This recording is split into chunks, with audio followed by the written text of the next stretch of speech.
경제 파워 곽수종의 생생경제.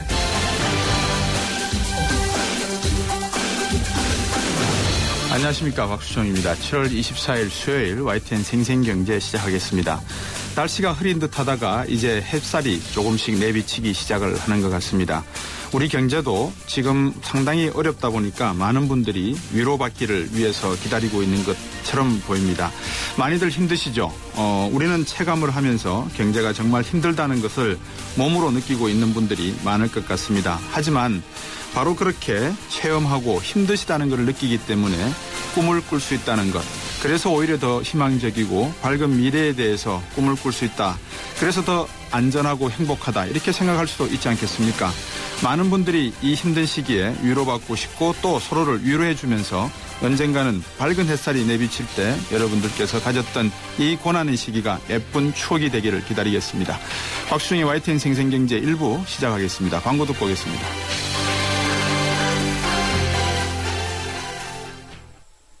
먹고 싶은 걸 마음껏 담는다. 주머니만 있다면. 그래서 피자도 주머니를 달았다. 크라운 포켓. 부드러운 크림치즈, 달콤한 고구마 무스 듬뿍. 방문 포장 시 1+1. 1588-5588 피자헛. 라지 사이즈 이상 적용. 중복 할인 불가 일부 매장 제외.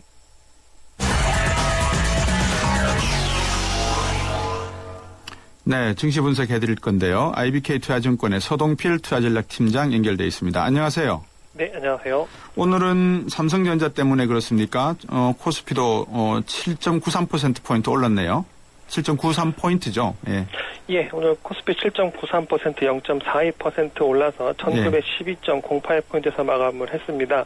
코스닥도 0.36% 올라서 543포인트에서 마감을 했고요. 네. 전반적으로 뭐 시장의 분위기는 뭐 나쁘지 않았다라는 총평이 가능해 보입니다. 외국인 투자자들도 국내 증시에서 한 1,000억 원 이상, 1,800억 원 정도 매수 우위를 보여주었고요. 네. 연기금도 한 400억 원 정도 매수 우위를 보이면서 뭐 흔히 얘기하는 기관과 외국인의 쌍끌이 매수였다. 이렇게 평가해 볼 수 있겠습니다. 그래서 1900선 지지력이 좀 어떨까에 대한 의문이 있었는데 일단 1912포인트, 1900선 지지력은 넘겼다. 뭐 이렇게 평가해 볼 수 있겠습니다. 예. 어떻게 보면 참 버냉키가 야속하기도 한데요. 한 말씀 잘 하셔가지고 그냥 우리 증시가 건 한 보름 정도를 외국인들이 매도세를 보이면서 상당히 좀 출렁거리는 모습이었는데 앞으로 이 버냉키의 입을 계속 주시해야 된다 이런 생각을 하면 좀 한편으로는 뭐라 그럴까요? 처량하다는 말은 너무 좀 심한 것 같고 너무 눈치 보인다 그럴까요? 어떻습니까?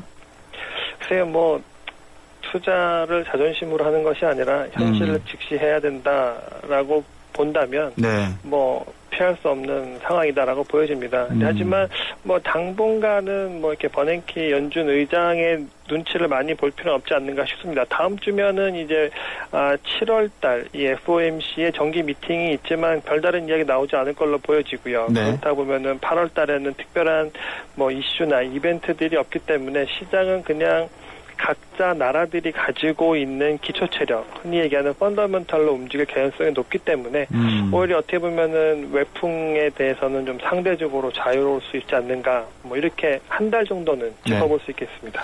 우리 경제의 펀더멘털은 어떻게 보십니까?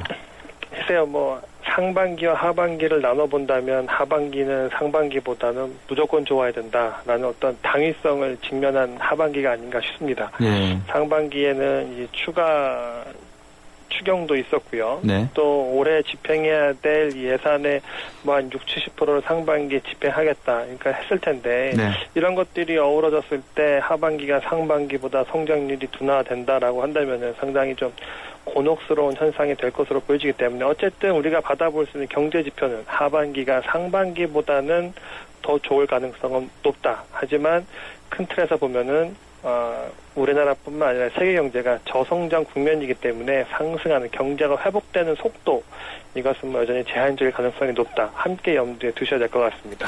하반기 기업들의 구조조정 이야기도 조금씩 나오고 있고 수출 쪽은 어떨지 모르겠습니다만 이거 역시 또 엔저하고 한번 싸워야 될 것 같고 지금 정부 쪽에서 복지정책을 추진하는 가운데 재정의 어떤 문제라기보다도 재정이 부족한 측면이 없지 않아 있어서 지하경제 양성화 문제와 함께 조세정책에 있어서 비관 비과세 감면이라든지 여러 가지 세제 혜택을 축소하는 방향으로 가고 있는 상황에서 과연 소비나 이 건설 투자, 설비 투자가 늘 수 있을까?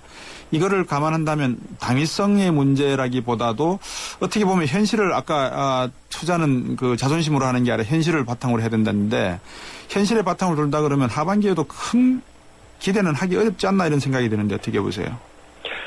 예, 뭐 말씀하신 그대로가 현실이다라고 볼 수 있겠습니다. 하지만 이 뭐 세수를 많이 걷는다라고 해서 뭐 소비가 좀 줄어들 수는 있겠지만 또 반대로 정부의 지출이 늘어난다고 하면은 일정 수준 소비가 좀 부진한 것을 만회해줄 개연성이 있지 않는가라고 뭐 위안을 삼을 수 있겠지만 네. 가장 걱정되는 것은 역시 기업들의 이 설비 투자라고 할 수 있겠습니다. 예. 11년, 12년 경제가 그렇게 녹록지 않았던 것도 기업들의 설비 투자가 부진했기 때문인데 네.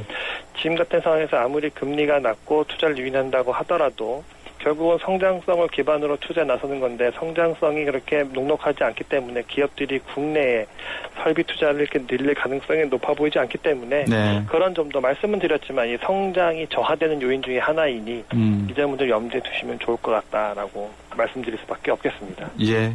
말씀하시는 가운데 여러 가지 그 내용들을 한꺼번에 이렇게 설명해 주시려고 하는 것을 제가 느꼈는데 어쨌든 뭐 중국 경제가 또 중요한 변수가 되겠죠, 하반기는? 예, 뭐 어쩔 수 없이 뭐 중국을 바라볼 수밖에 없어 보입니다. 중국의 지금 뭐 제가 그림을 몇 가지 그리고 있는데요. 네. 중국의 수출입 증가율 지금 뭐 마이너스로 들어가려고 하고 있고요. 그렇죠. 예. 그다음에 오늘 나왔던 중국의 제조업 관련 이 투자 지표도 50을 기준으로 아래로 가면은 좀 부진하다인데 네. 48 지난달 나왔던 거 더 나쁜 47 수준이 나왔으니까 네. 중국의 제조업 상황도 여의치 않다. 그러면 결국 중국도 상황이 녹록지 않기 때문에 중국에 기대어서 가고자 했던 일부 산업이나 업종들은 좀 방향을 좀 다시 한번 고민해봐야 되는 것이 아닌가라는 것이 계속 드러나고 있어서 네. 이 점은 좀 주의를 가지고 지켜보셔야 되지 않는가 싶습니다. 알겠습니다. 오늘 말씀 잘 들었습니다. 고맙습니다. 예, 감사합니다. IBK 투자증권 서동필 투자전략팀장이었습니다.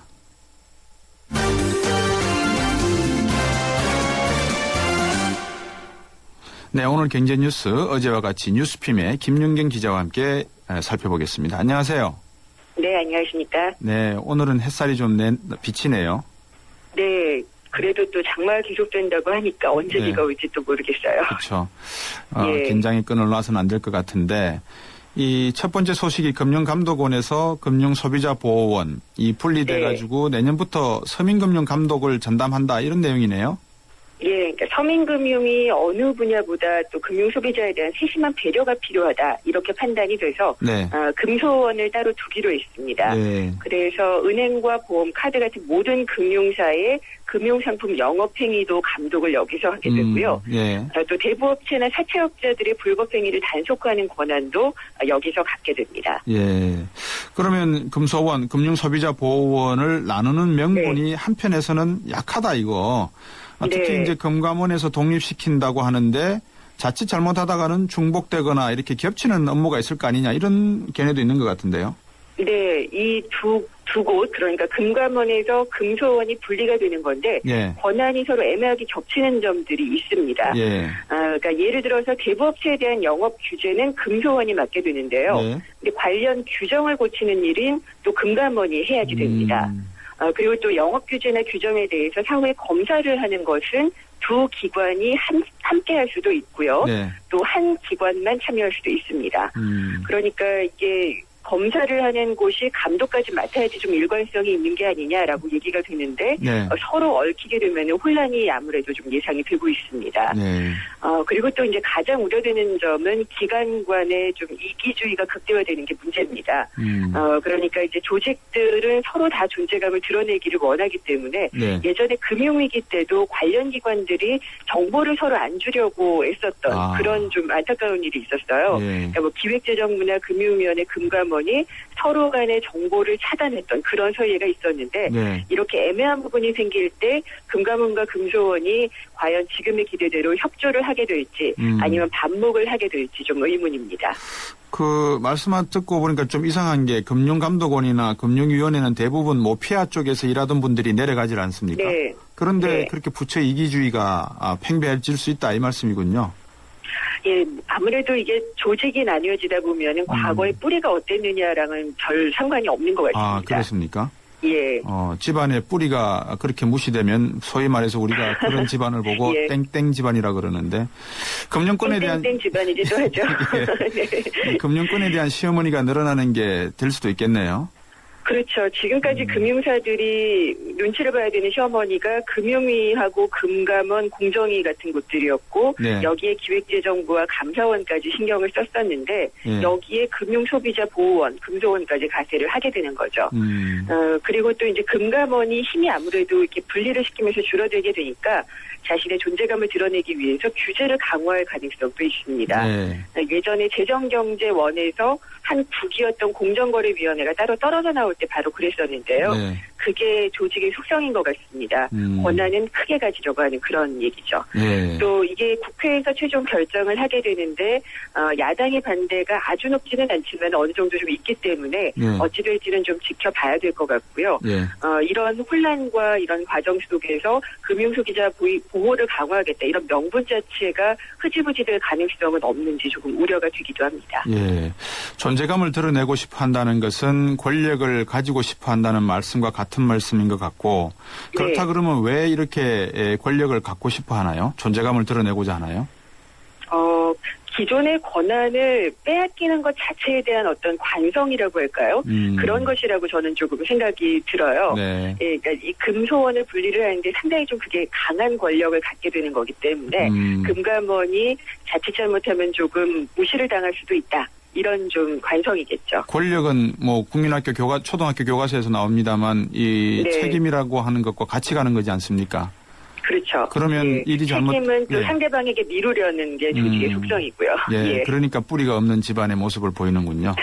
네. 장마철을 맞아서 식탁 물가가 엄청나게 오르고 있다 이런 소식도 있습니다. 예, 장을 직접 보시지는 않으시죠? 저 가끔 예. 직접 봅니다. 가끔이 아니라 직접 보는 사람입니다. 예. 네, 근데 저는 인터넷으로 이제 시간이 없어서 보기는 하는데 예. 애호박, 상추, 오이 이런 것들은 대부분 이제 필수적으로 사야 되는데 예. 이런 가격이 두세 배씩 다 올랐더라고요. 예. 그래서 카트에 담았다가 뺐다가 어쩔 수 없이 다시 사는 그런 과정을 좀 보였는데 예. 장마가 계속되고 있기 그렇죠. 때문입니다. 예. 특히나 이 경기도와 강원, 영서권 일대 비가 집중이 되면서 여기서 네. 주로 재배되고 있는 배추, 상추, 깻잎, 오이 이런 채소 가격이 급등을 했는데 배추와 양상추 같은 채소 가격도 50%가량 올라서 네. 지금 상당히 좀 많이 올랐고요. 이번 주에도 내내 장마가 계속된다고 하니까 식탁 물가가 아마 쉽게 안정되지는 않을 것으로 보입니다. 대형 유통업체에서는 고민 좀 하고 계시는가요? 네, 그러니까 비축했던 물량을 풀 수 있는 것들은 그렇게 하고 있습니다. 네. 그렇지만은 상추 같은 경우에는 비축할 수가 없잖아요. 그렇죠. 그래서 한 대형마트 같은 경우에는 상당히 좀 획기적인 상품을 내놨는데 네. 식물 공장에서 재배한 길러먹는 상추라는 제품을 내놨더라고요. 그러니까 LED 발광 다이오드와 영양액을 공급을 해서 계속 같은 환경을 유지해서 재배를 할 수 있도록 한 겁니다. 예. 상추를 처음 따먹고 한 20에서 25일 동안 기르면은 두세 번 정도 더 재배해서 먹을 수 있는 그런 제품인데 네. 지금 상추 도매 가격보다 40% 정도가 저렴하다고 하니까 사 먹어 볼만하지 않은가 싶습니다. 아유, 그러네요. 40% 정도 저렴하다 그러면 정말 저렴한 거네요, 그죠? 네, 조금 귀찮기는 하겠지만 어쨌든 그 자동으로 길러지는 거니까요. 네, 본인이 또 비료 안 주고 유기농으로 또 드실 수 있지 않습니까? 그죠? 네. 이 채소 때문에 이렇게 이제 많은 분들이 소비자분들이 전략하고 노력도 하고 계시는데 네. 그러다 보니까 지금 커피값도 줄이려고 하고 있다 이런 이야기도 있습니다. 예, 커피는 보통 이제 못 줄이시는 분들이 상당히 많아요. 저도 커피를 좋아해서 참 안 먹거나 싼 걸 먹거나 이렇게 하는 게 참 힘겨운 노력인데 예. 불황이 이어지니까 매년 늘기만 했던 커피값 지출이 5년 만에 줄었습니다. 예. 그래서 올해 1분기에 가구당 커피와 차와 관련된 지출액이 8,500원으로 한 해 전보다 1.4%가 줄었는데요. 네. 21분기 만에 처음으로 줄어든 겁니다. 지금까지, 그러니까 지난해까지 5년 동안 커피와 차액 승도는 매분기에 평균 10%가 넘는 증가율을 보였으니까 네. 감소를 했다는 게 상당히 눈에 띕니다. 아이고, 늦게 또 자영업으로 커피 좀 챙기신 분들은 또 고민에 빠지시겠는데 왜 이렇게 줄어들고 그렇죠. 있습니까? 예, 그러니까 각 가게가 불황이 오랫동안 계속이 되니까 예. 이제는 소비 지출을 정말로 줄여야 될 때다 이런 어허. 자각을 하게 된 것 같습니다. 네. 그러니까 말씀하신 대로 자영업 하시는 분들, 커피 전문점 내신 분들은 좀 걱정이 많이 될 텐데 그렇게요. 전체적으로 소비 지출 자체가 줄고 있습니다. 네. 한 해 전보다 1%가 줄어서 4년 만에 처음으로 감소세를 나타낸 걸 보면은 네. 커피도 줄이지 않을 수 없는 그런 환경이 되고 있는 것 같습니다. 앞에서도 서동필 팀장하고 잠깐 얘기했습니다만 하반기 네. 경제에서 이 소비 부분이 상당히 중요한 역할을 할 것 같은데 네. 휴가 가는 분들은 좀 어때요? 휴가 가는 분들도 많이 줄어들고 있습니다. 예. 그래서 현대경제연구원이 보고서를 냈는데 네. 이 여름 휴가를 가는 사람들이 적어지고 쓰는 돈도 적어지면서 4천억 원이나 증발이 될 것 같습니다. 어이구. 예, 보통 이제 휴가를 가면은 노동 인력이 재충전되는 것도 의미가 있지만 되게 돈을 쓰게 되잖아요. 그렇죠. 그래서 내수를 키우고 또 지역 경제도 활성화하는 순기능을 갖고 있는데 네.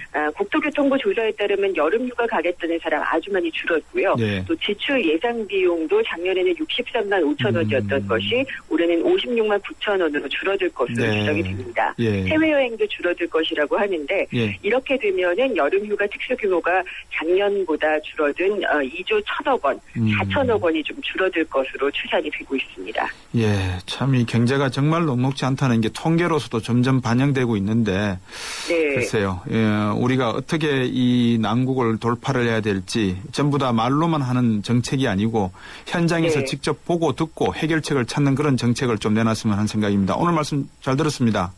예, 감사합니다. 뉴스핌의 김윤경 기자였습니다. 현대증권이기에 가능한 혜택. 스마트 에이블로 한 달에 한 번 스마트폰 주식 거래를 한다. 통신비를 받는다. 금융상품 거래를 한다. 평가 금액에 따라 통신비 혜택을 더 받는다. 2013년엔 쭉 모두 모아 통신비 이벤트. 자세한 내용은 홈페이지에 에이버 현대증권. 투자 손실에 유의하세요. 생생경제 1부 함께 하셨고요. 2부에서는 산업통상자원부가 이 고급 두뇌 역량 강화를 통한 산업 고도화 전략 계획을 발표했답니다. 어떤 내용인지 2부에서 여러분과 이야기 나누겠습니다. 소기업 사장님들, 골목상권 사장님들, 노란우산 공제에 가입하셨죠? 그래요. 사업하다 보면 손톱 및 가시 같은 일들이 참 많은데 그걸 쏙쏙 뽑아드리는 게 바로 노란우산 공제죠. 전문가들이 재능 기부하는 무료 법률, 세무상담도 받으셨고요. 법으로 보호받아 안심할 수 있는 노란우산 공제. 소기업 소상공인이 행복한 대한민국을 만들겠습니다. 참 고마운 동행 노란우산 공제. 이 캠페인은 중소기업 중앙회와 함께합니다. 2013 가요계 최대 이슈 대한민국의 살아있는 전설 가왕 조용필 그가 돌아온다. 음악으로 대중의 정서와 공감을 이루며 함께 호흡하는 무대 위의 거인 조용필. 2013년 하반기 최고의 공연 조용필 전국 투어 콘서트 헬로가 순천, 울산, 수원, 일산, 광주, 창원에서 펼쳐집니다. 티켓 예매는 인터파크 1544-1555.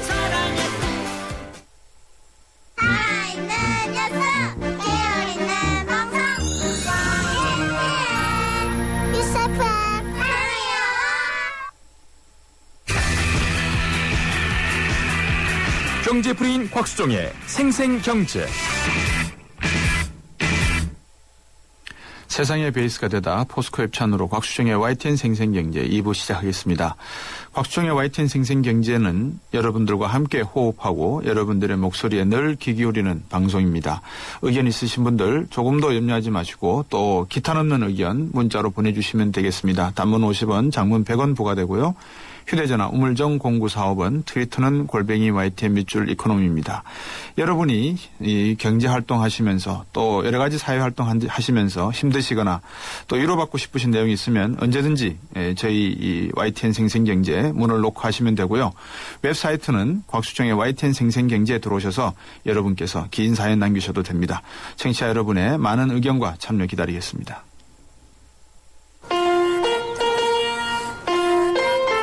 우리 딸은 누구랑 결혼할까?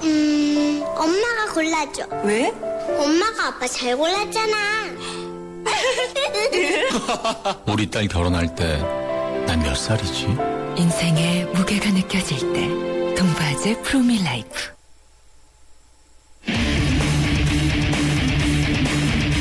곽수종의 생생경제. 여러분 기억하실지 모르겠습니다. 지난 6월 초에 미래부의 실현계획이라는 계획이 발표가 됐고 그 후속 조치로 산업통상자원부가 고급둔의 역량 강화를 통한 산업 고도화 전략에 대해서 발표를 했다고 합니다. 지금의 산업 환경을 어떻게 바꿔야 될지 또 우리 산업 경쟁력이 얼마나 강화돼야 될지 이런 내용인 것 같은데요. 산업통상자원부의 산업기반실 정만기 실장과 전화 연결했습니다. 안녕하십니까? 네, 안녕하십니까? 예. 이 고급둔의 역량 강화를 통한 산업 고도화 전략. 상당히 이 제목이 뭐라 그럴까요? 어렵다 그럴까요? 아니면 무겁다 그럴까요? 어떤 배경에서 나온 겁니까? 네, 뭐 다 아시다시피 그동안 우리 경제는 60, 70년대까지는 노동집약 산업이 기관차 역할을 해왔고 그렇죠. 그 이후에는 대기업들의 대량 시설 투자에 의한 자본이 우리 경제에 규모 경제를 실현함으로써 경쟁력을 높이면서 기관차 역할을 해왔다고 볼 수가 있죠. 네. 그런데 이제 중국이 급속한도로 산업화를 진행을 하면서 그러면서 이 요소 투입형 그 경제는 지금 어려운 상황에 처하게 됩니다. 뭐 아시다시피 지금 2만 달러에 우리가 진입한 지가 한 7년 됐는데 선진국들은 독일이나 일본 이런 제조업이 강한 나라들은 평균 5년 이내에 2만 달러를 벗어나서 3만 달러로 올라가고 그랬는데 우리는 중국의 이 산업화와 대량 생산 체제로 인해서 그런 많은 주력 산업이 지금 어려움을 겪고 있게 됐습니다. 그러면 이제 앞으로 기관차 역할을 어디가 해야 될 거냐. 이 부분이 이제 중국하고 차별화하면서 또 선진국을 추격할 수 있는 전략인데 그게 저희가 볼 때는 고급 두뇌 산업이라고 생각이 됩니다. 그게 이제 주로 기획하고 설계하는 엔지니어링 파트라든지 그 제품의 두뇌 역할을 하는 시스템 반도체, 인베디드 소프트웨어 이쪽은 상당히 고난도의 기술과 축적된 경험, 기술이 필요한 장기간의 그 고급 두뇌들이 필요한 영역이거든요. 이쪽이 발달하지 않고는 우리나라가 지속적으로 성장을 하면서 선진국으로 가기가 쉽지가 않다 이렇게 보고 이번에 이러한 파트를 키우는 쪽에 중점을 둔 그런 전략을 마련하게 된 것입니다. 네. 그러면 이번에 말씀하신 그 전략의 핵심 골자가 과거의 그 한국과학기술원 지금의 카이스트인데 이런 식의 어떤 소프트웨어 또는 이 심볼 이코노미에 중점을 둔 초점을 둔 그런 정책 또는 이 두뇌 역량을 강화하겠다 이쪽으로 보시는 겁니까? 성격은 좀, 지금 방법은 다른데요. 내용은 대동소이하다고 생각이 됩니다. 다만, 특정한 대학 한두 개를 키워서 하는 거는, 우리 전체 산업 현실에 볼 때, 우리의 그 성장 단계를 볼 때 맞지 않는 것 같고요. 전반적으로 공학교육이 개선이 되면서, 두뇌 인력을 키우는 게 중요하다고 생각이 됩니다. 예를 들어서 지금 엔지니어링 파트 같은 경우는 매년 한 750명 정도의 고급 설계 인력이 당장 기업에서 요구를 하고 있거든요. 그런데 우리가 키워내놓은 인력은 한 10명도 안 되는 그런 상황이고요. 이거를 또 가르칠 수 있는 교수님도 7, 8분밖에 안 됩니다. 그리고 이제 해양, 화학 플랜트 이런 공정 설계 같은 분야는 아예 이런 거를 할 수 있는 기업이 하나도 없고 부분 공정 기본 설계만 할 수 있는 기업이 한 10개 정도밖에 안 되고 있어서 인력이나 기업이나 전부 취약하죠. 그래서 저희 생각에는 공학교육 자체가 좀 혁신이 돼야 되는데 그러려면 기존에 있는 대학들한테 인센티브를 줘서 이 설계를 하고 기획을 하고 하는 엔지니어링 파트라든지 시스템 반도체, 인베디드 소프트웨어의 특성화 대학 같은 거를 확대 지정하고 EDRC라고 그것들을 전문적으로 연구하고 가르칠 수 있는 대학들을 지정을 해서 그쪽에 인센티브를 줘서 인력이 양성되는 그러니까 광범위한 우리의 인프라를 활용한 그런 방법으로 인력을 양성하겠다는 겁니다. 방금 말씀해 주신 내용을 들으니까 2011년도에 제가 어떤 분한테 드렸던 말씀하고 비슷한 내용을 지금 말씀을 해 주셨는데 우리 산업의 경쟁력과 가치 창출은 그러면 어떻게 분석이 지금 되고 있습니까? 현재 저희는 아무래도 이제 조립, 가공, 조립, 시공 분야의 경쟁력인데 예를 들어서 말이죠. 인천의 그 인천대조가 이제 건설이 됐지만은 그게 한 2조 5천억 정도 돈이 들어갔거든요. 그런데 기획을 하고 기본 설계까지 하는 거는 영국의 에이맥이라는 회사가 주동이 돼서 됐어요. 그런데 그게 1조 2천억 정도가 들어갔고 반 이상을 차지했네요. 그리고 이제 시공하고 기자재 납품하고 하는 거를 우리 삼성물산에서 주로 주력이 돼서 했는데 그게 한 1조 3천억 정도 들어갔기 때문에 이게 이 상세 설계 단위인 전인 기획하고 설계 분야에서 네. 많은 부가가치가 나오는데 우리는 주로 조립 가공 그리고 시공에 예. 경쟁력이 있었다. 이건데 상당히 저부가가치이기 때문에 한 단계 업그레이드하기 위해서는 이쪽 고부가가치 영역인 설계 기획 파트가 강화돼야 된다. 이런 생각입니다. 그렇군요. 네. 자, 이제 고급 두뇌 인력이 산업 경쟁력이다. 이제 이런 말씀과 같은데. 네, 그렇습니다. 네. 현재 그렇지 못하는 문제에 직면하고 있다. 이렇게 현실을 분명히 판단하면 뭐 그걸 인정할 수밖에 없는 상황입니까? 네, 그렇습니다. 아까 말씀드린 것처럼 그 학생 그런 인력이 우리 엔지니어링 파트만 해도 한 750명 필요로 한다는데 네. 7명 배치하고 있다니까 이거는 그러니까요. 상당히 취약하다는 거를 반증하는 거고요. 네. 또 우리 조선이 강하다고 하지만 플랜트가 해양 플랜트 같은 경우에도 우리가 전 세계 해양 플랜트의 31%를 지금 수주해 오고 있습니다. 네. 그런데 부가가치의 절반 이상은 지금 해외로 이런 분야의 취약으로 인해서 네. 유출되는 그런 상황이죠. 정만기 실장님도 이 문제를 오랫동안 고민해 오셨을 걸로 제가 짐작은 하는데 이렇게 사실 고급 두뇌 인력 부족 말씀을 하시는데 없어서 못 쓰는 게 아니라 조금 키워놓으면은 해외로 빠져나가고 우리 국내에 이런 분들을 묶어 놓을 수 있는 그런 어떤 아까 인센티브라는 말씀하셨는데 고급 두뇌 유출을 막고 역량을 강화하려면 교육제도 초등학교 유치원부터 시작한 교육제도는 물론 당연히 있어야 되고 거기에 또 덩달아서 그분들을 묶어 놓을 수 있는 어떤 동기부여도 있어야 될 것 같은데 어떻게 생각하십니까? 지당한 말씀입니다. 그 인력 그런 분들을 활용하고 그분들의 부가가치를 또 높일 수 있는 그런 게 필요한데 그건 아무래도 기업입니다. 네. 기업이 있어야 그분들을 그렇죠. 고용을 하고 그분들이 부가가치를 창출하는 건데 예. 말씀드린 것처럼 전체 공정을 설계할 수 있는 분야 기업 해양 플랜트 같은 경우는 지금 하나도 없는 상황이거든요. 네. 그래서 이번에 대책의 중점적인 내용은 이런 고급 두뇌들이 활동할 수 있는 전문 기업들을 키워서 그 기업들로 하여금 인재들을 쓰게 하는 그런 구조로 지금 설계가 되어 있습니다. 네. 제가 이제 말씀을 듣고 보면 충분히 그 필요성과 당위성에 대해서는 제가 이해를 할 수 있는데 이런 한 기업 오너가 이런 말씀을 하셨죠. 한 명의 천재가 10만 명을 먹여 살린다는 말씀을 하셨지 않습니까? 네네. 하지만 사회와 경제라고 하는 것은 여러 사람이 같이 갈 때 팀워크가 발휘될 때 한 사람의 스타 플레이어보다는 나을 수도 있는 입장이 있거든요. 네네. 그러면 그 중간 계층을 형성하는 고급 두뇌가 아닌 그래도 열심히 사회에서 기여할 수 있는 이런 분들을 흡수하려면 또 중소기업, 중견기업의 육성 지원도 필요할 것 같은데 그 부분은 어떻게 고민하고 계십니까? 이번 대책하고 연관이 꼭 된 건 아니고요. 네. 하지만 전반적으로 중소중견기업이 성장하는 풍토가 없으면 예. 산업 생태계가 그렇죠. 요새는 이제 경쟁을 개별 기업 단위보다는 산업 생태계의 경쟁력으로 맞습니다. 전환됐다는 게 중론이 아닙니까? 예. 그런 상황에서 대기업뿐만 아니라 중소중견기업 간에 이렇게 건전한 생태계가 조성하는 게 필요한데 우리로서는 그 대중소기업의 상생 협력 관계도 조성하는 것도 문제지만 중소기업들이 성장할 수 있게끔 특히 이런 혁신적 중소기업들은 초반기에 성장을 하면서 유동성 부족으로 인해서 중간에 시장에서 퇴출되는 그렇죠. 경우가 많거든요. 예, 맞습니다. 그래서 그 창업 펀드라든지 또 성장 동력 펀드 이런 거를 좀 조성을 하고 특히 발빠르게 성장하는 기업들이 자금난으로 어려워지는 그런 기업들 그런 현상을 좀 방어하기 위해서 특별히 우리 R&D 자금을 관리하는 은행이 몇 군데가 있습니다. 산업부에. 그런 은행하고 협약을 체결해서 사업화 펀드 또 초기 성장 지원 펀드 이런 거를 조성을 해서 대출이라든지 금융 지원을 해서 좀 원활하게 측면 지원을 하려고 합니다.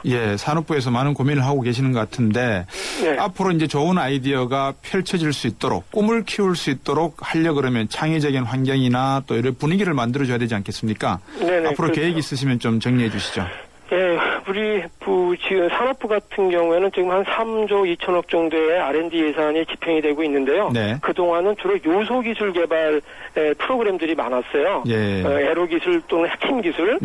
전체적으로 제품 기획을 하거나 제품 아이디어의 예산이 지원된 적은 별로 없어서 앞으로는 창의적 문제 해결형 R&D라든지 자유공모형 R&D, 그러니까 제품 개념 그 자체를 지원하는 그런 R&D 프로그램들을 많이 만들 만들어 가려고 하고요. 네. 그다음에 한편에서는 이 아이디어를 사업화로 연결하는 걸 도와주는 전문 회사들이 좀 많이 활성화돼야 됩니다. 네.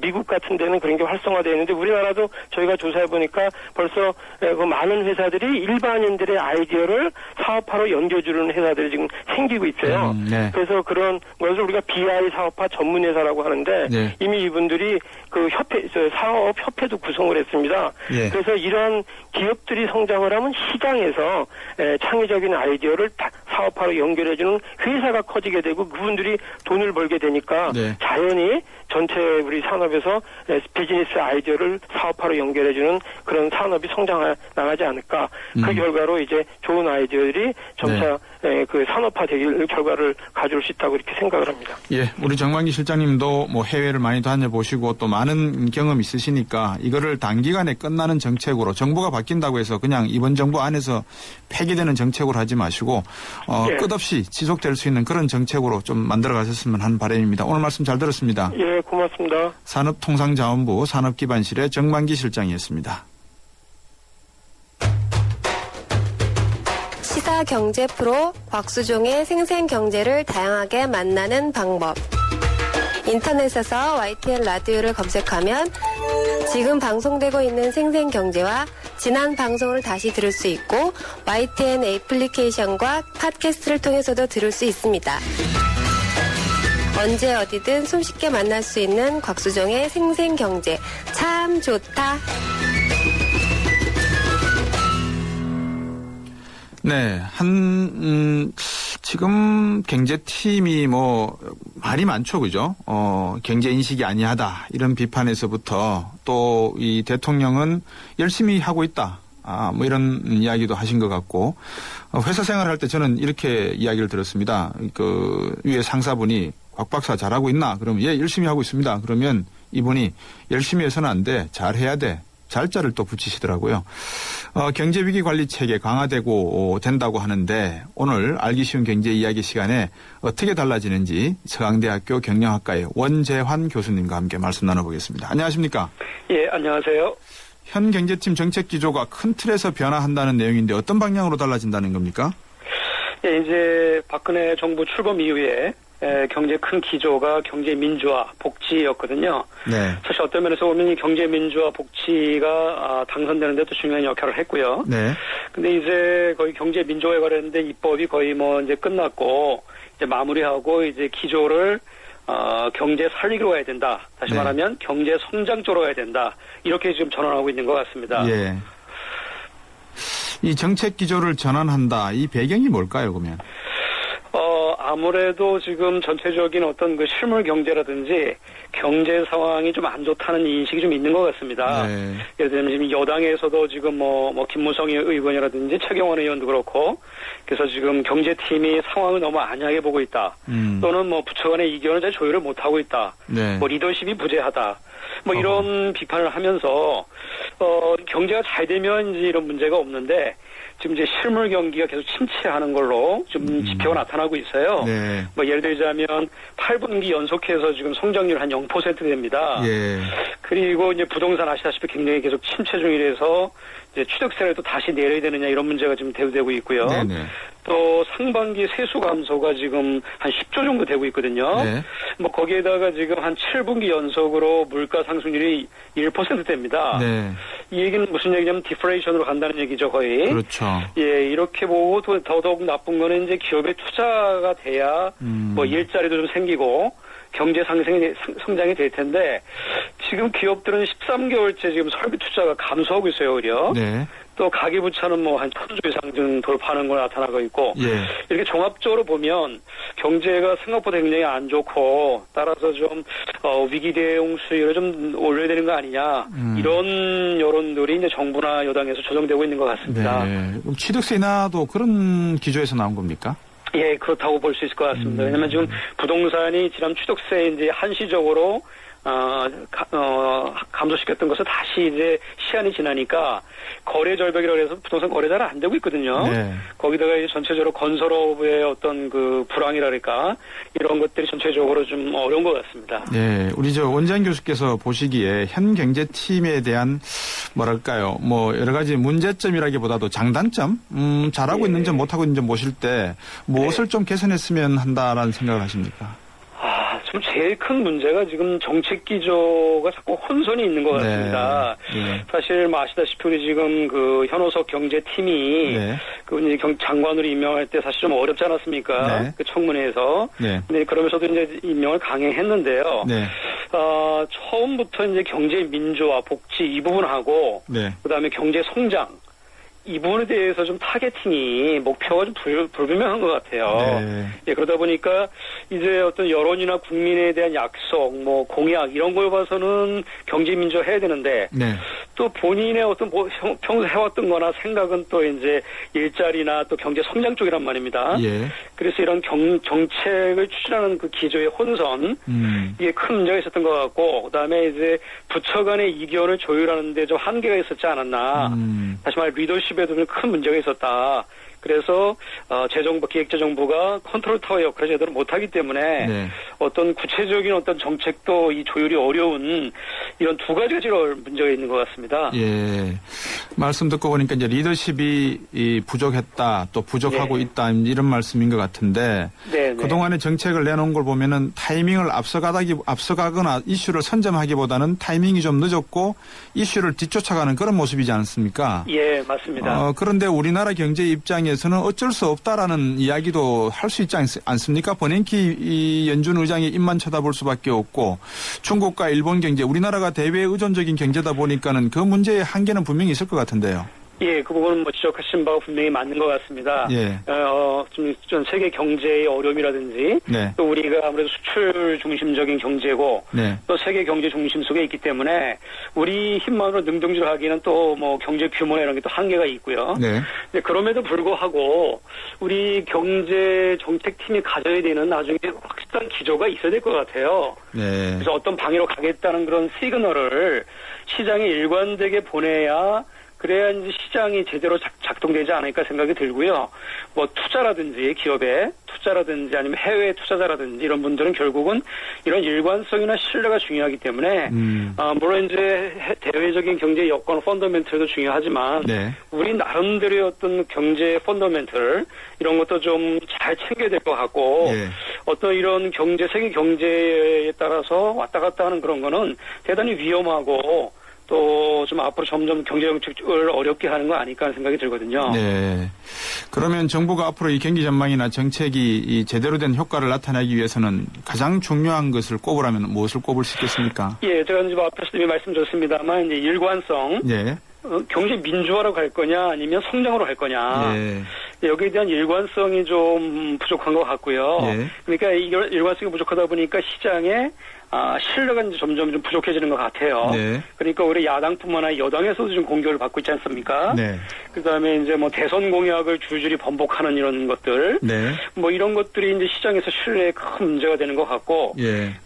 이런 측면에서 봤을 때 결국은 이제 이 경제를 제대로 잡으려면 어떤 정책 기조의 중심을 확실하게 잡아줘야 되지 않을까. 네. 뭐 예를 들자면 뭐 경제 민주화를 사실 이제 시작한 지 얼마 안 됐거든요. 네. 뭐 아시다시피 이제 뭐 제대로 정부 출범한 지 한 3, 4개월 된 거고요. 그다음에 경제 민주화 입법이 국회에서 이제 제대로 논의된 것도 6월부터니까 네. 얼마 안 됐습니다. 근데 예. 벌써부터 뭐 경제 민주화 때문에 뭐 기업이 투자를 안 한다는지 안 등 예. 또 경제 민주화 때문에 경제가 어려졌다는 건 저는 어불성설이라고 보고 예. 저 경제 민주화를 추진했으니까 중요한 부분에서는 좀 일관되게 좀 가져가야 될 것 같고 네. 그 이후의 평가에도 늦지 않다고 보고요. 예. 그래서 이제 재벌 독점이라든지 양극화 이런 문제 해소를 좀 구조적으로 중심을 잡아가는 정책. 네. 그다음에 이제 복지를 한다 그래놓고 자꾸 이제 세수도 10조나 덜 거치고 네. 이러다 보니까 자꾸 복지에 이제 후퇴가 좀 생기는 것 같습니다. 네. 예를 들자면 기초노령연금을 이제 뭐 약속하고 다르게 한다든지 네.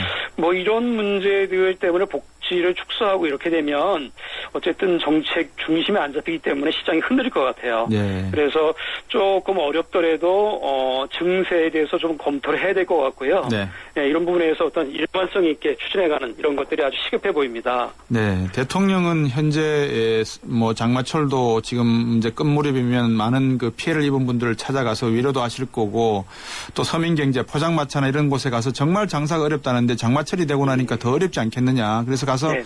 따뜻하게 서민들의 손도 만져주고 하는 전시 행정을 할 수 있을지는 모르지만 네. 현우석 경제부총리 같은 분들은 직접적인 정책을 통해서 이런 위로를 전달해 줘야 되지 않겠습니까? 네, 맞습니다. 그러려면은 그 정책의 신뢰성을 가지려면 방금 지적해 주셨듯이 일관성이 있어야 되고 투명해야 되고 그렇습니다. 하나의 그 추진력도 보여야 되는데 네네. 지금 어떤 변화가 도움이 될 거라고 보이십니까?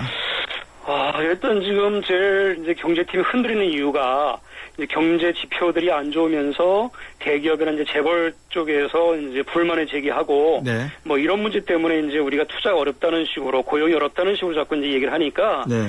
이제 조급해하는 마음을 갖는 것 같아요. 제가 보기에는 좀 이 경제라는 게 지금 뭐 몇 개월 하려고 하는 것도 아니고 네. 이 경제팀이 좀 조금 좀 근시안적인 거를 좀 벗어나서 좀 박근혜 정권 같이 간다 생각을 하고 네. 그동안에 어떤 추진해 왔던 것들을 좀 더 뚝심 있게 추진해야 될 필요성이 좀 있다고 보고요. 네. 그러고 나서 추진한 다음에 그다음에 이제 그 결과를 검토하고 평가해서 문제점이 있으면 조정하고 조율하는 네. 이런 게 필요한데 자꾸 이제 대증요법으로 어떤 미봉적인 임시 방편적인 대응은 대단히 지금 현재 경제 더 악화시킬 수 있다라는 네. 생각이 듭니다. 예. 청취자 한 분이 글을 보내주셨는데요. 네네. 한국 경제가 규모상으로는 엄청나게 커졌다고들 하는데 네. 왜 이렇게 살기는 힘듭니까라는 말씀을 보내주셨거든요. 네, 교수님도 학교에서 학생들 지도하시다 보면 학생들의 그 눈빛, 입장에서 이런 걸 느끼십니까? 그렇죠. 저는 이제 학생들 아무래도 요즘에 취업이 굉장히 어려우니까 네.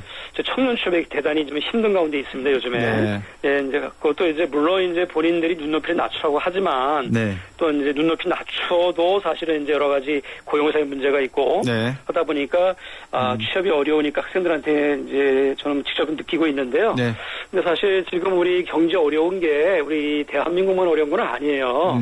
아시다시피 지금 미국도 이제 지금 굉장히 어려워서 양적인 팽창, 네. 통화 팽창 이걸로 지금 부양하고 있는 상황이고. 네. 교수님, 또 예. 여기까지 듣도록 하겠습니다. 시간이 다 돼서요. 죄송합니다. 네, 네, 알겠습니다. 예, 오늘 말씀 잘 들었습니다. 고맙습니다. 네, 고맙습니다. 서강대 경영학과의 원재한 교수였습니다. 코웨이 정수기를 렌탈하면 관리해주는 사람. 코디. 매트리스를 렌탈하면 관리해주는 사람. 매트리스도 렌탈해? 코웨이 매트리스 케어 렌탈. 새 매트리스 부담 없이 렌탈하고 4개월에 한 번 클린 케어. 매트리스 이제 사지 말고 렌탈하세요. 코웨이. 괜찮다. 괜찮다. 괜찮다. 올리브 오일 묻은 명품 니트 괜찮다. 6가지 모션과 세방향 물살로 세탁하는 트롬이니까 LG 트롬 식스모션 터보샷. 일본 자민당 참여 선거이후에 아베노믹스 새로운 주목을 받고 있죠. 4시 뉴스 듣고 4시 10분 3부에서 이야기 나눠보겠습니다. 3부에서 뵙겠습니다.